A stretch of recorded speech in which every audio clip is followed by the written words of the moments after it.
So you tell yourself you scroll for just 10 minutes after work, just 10 minutes. And suddenly it's 9 p.m. and you've done nothing for your goals. Your to-do list is untouched and your energy is completely gone because you could not stop looking at those baby videos with cute babies doing just the most cute, adorable things. I can so relate with this, right?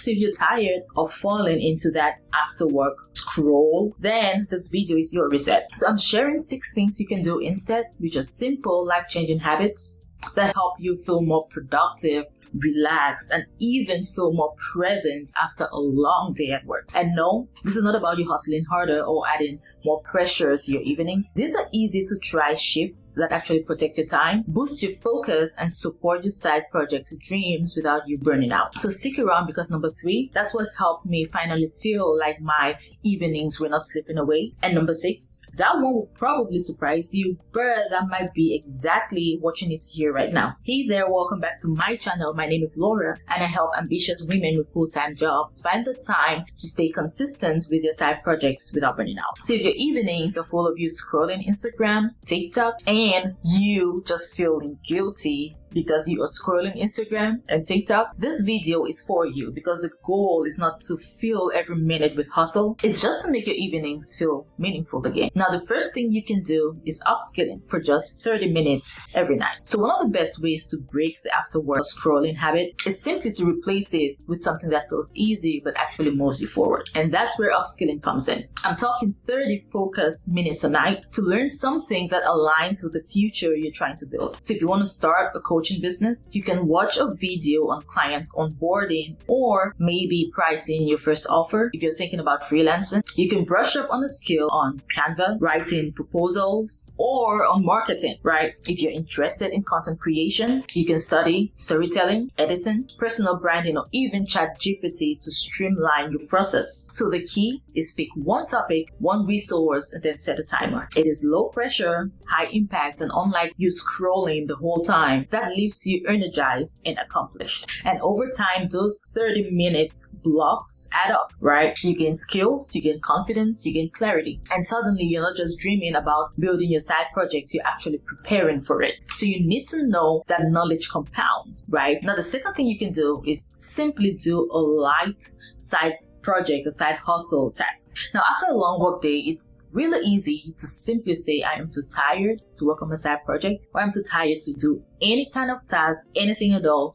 that has to do with my side project. And sometimes that is actually true. But here's the thing, making progress doesn't always mean doing heavy lifting, right? Some of your most powerful momentum will come from the light, low pressure tasks you knock off consistently. So think about brain dumping ideas into a Google Doc, outlining a blog post or a video script and not really writing it out, like writing out the scripts, just outlining the ideas, responding to DMs or emails, researching a new tool that you might want to try, or organizing content you already created. Now, these are tasks that do not require your full brain power, right? However, it still keeps you connected to your side project. And why this works is because consistency beats intensity. And when you engage with your side project for just 15 to 20 minutes, you're enforcing your identity as a creator, as a businesswoman, as a CEO, and more importantly, you are building a habit of showing up even on the low energy days. And that is how sustainable success is made. Now, the third thing you can do is read about something that you're interested in. Here's one simple shift that changed my evenings and my mindset forever. Reading pulls your brain into creativity, focus, and calm, and that is something that scrolling will never ever do. So instead of scrolling through everyone else's life, I started reading about the life that I wanted to build. And no, I do not mean textbooks or these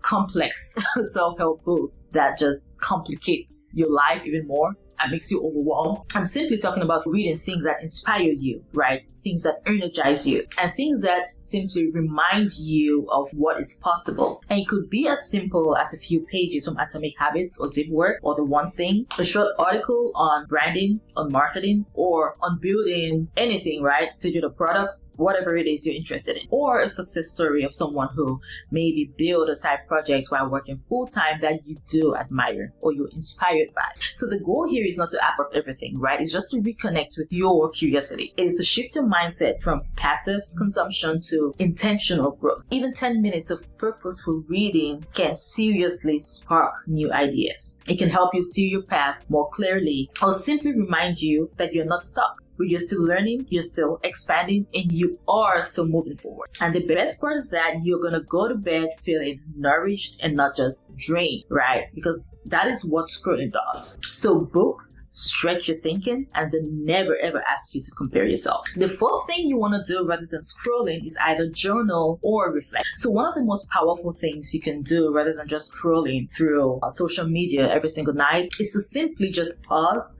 and check in with yourself. So we spend so much of our day reacting to emails, reacting to social media, and even reacting to deadlines and other people's opinions. And by the time we get to the end of the day, we are mentally overstimulated and just emotionally disconnected. And that is why journaling or reflecting just for 5 to 10 minutes, it's a game changer. It just gives you a quiet space to process what went well and what did not. It helps you reconnect with your goals and why they even matter. And it helps you offload the mental clutter and quiet the overthinking. So you don't need a fancy prompt, right? Or a pretty notebook. All you need is to just grab a pen or even use your notepad on your phone. And you can just ask yourself, where did my energy go today? And was it worth it? What is the one thing I am proud of, no matter how small? And my personal favorite, which is what I do before I go to bed, is I write 5 things that I am grateful for. Plain and simple. Very easy. This tiny ritual creates emotional clarity. And this is the kind that helps you reset, right? Instead of escape. Because sometimes what you really need after work is not some distraction, but it's simply a moment of reflection. And that helps your mind just decompress and realign with your goals. Now, the 5th thing you can do is simply curate and clean your digital space. Truth is, your digital space can actually support your goals or completely sabotage your focus. And after a long day of work, it's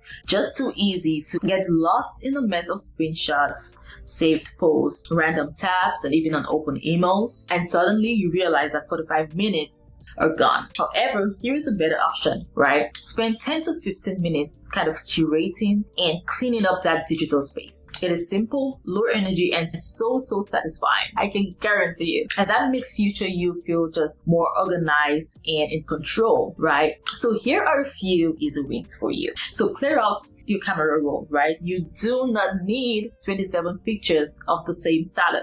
Organize some saved posts on Instagram or TikTok or whatever social media platform, right, into separate folders. It can be folders as content ideas or inspiration and motivation, stuff like that. You want to delete or archive old emails or even unsubscribe from newsletters that no longer serve you. You also want to remove apps that you don't use anymore, especially the ones that steal your time and your attention. Now, this is not about perfection, right? It's just about creating a cleaner mental environment every time you pick up your phone. When your digital space is intentional, you waste less time looking for things and more time building the life you actually want. And this gives you a sense of control and reduces digital chaos. And the last thing you want to do during your evenings rather than scrolling, and this one probably would be a surprise, but this might be exactly what you need right now. It is do nothing with intention. And yes, this one might surprise you, but it might be what you need right now. And one of the most productive things you can do after work is simply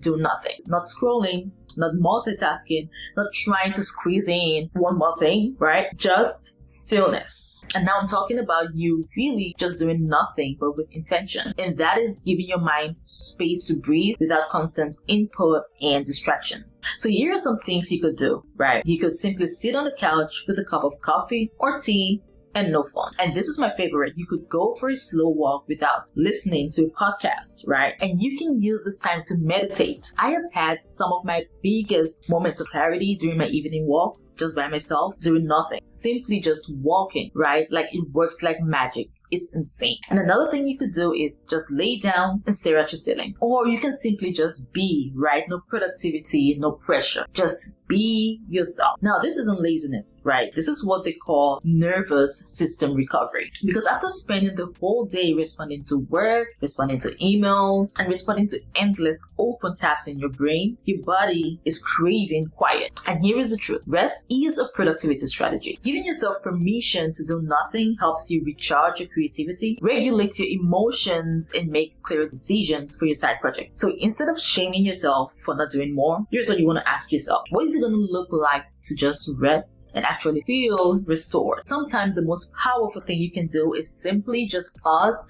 with intention. So your evenings do not have to be a blur of social media, scrolling, or exhaustion, or guilt.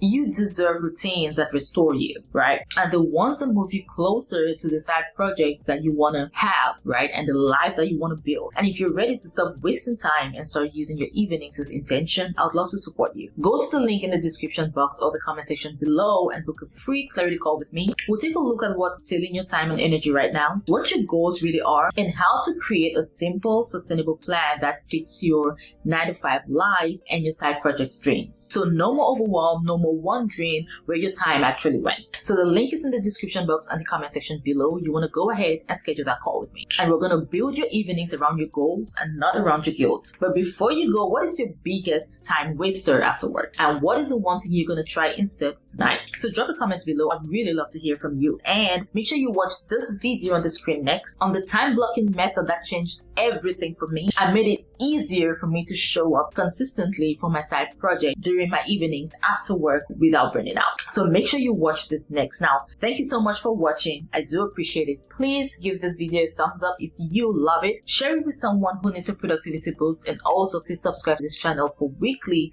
videos, and I will see you in the next one. Bye.